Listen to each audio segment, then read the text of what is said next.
বাংলাদেশে এই প্রথম অত্যাধুনিক বর্জ্য ব্যবস্থাপনা প্রকল্প নির্মিত হয়েছে মোংলা সমুদ্র বন্দরে।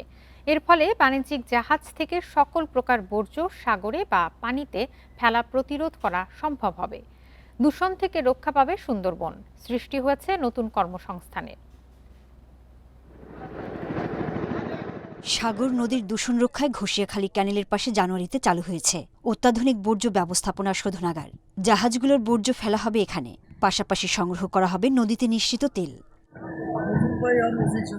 নবনির্মিত এই প্ল্যান্টের মাধ্যমে বর্জ্যকে পরিশোধনের পাশাপাশি তা ব্যবহারযোগ্য করা হবে। সেসব আবার ব্যবহার হবে বিভিন্ন কলকারখানার কাঁচামাল ও জ্বালানি হিসেবে।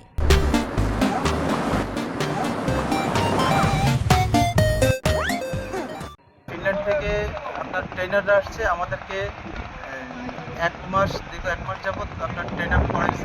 মাদার ভেসেলগুলো থেকে যে সমস্ত মানে বজ্রগুলো হয় সেগুলো আমরা কালেক্ট করে নিয়ে এসে প্লান্টে জমা দেবো।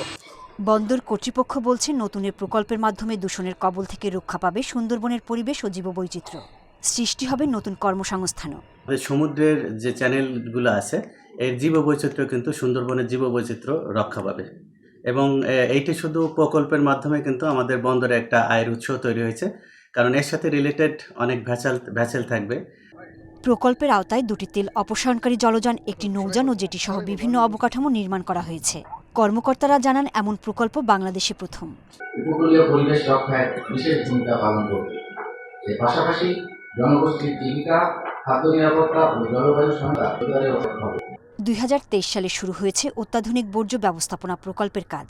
3 বছরে এর নির্মাণে খরচ হয়েছে 511 কোটি 39 লাখ টাকা। Independent news.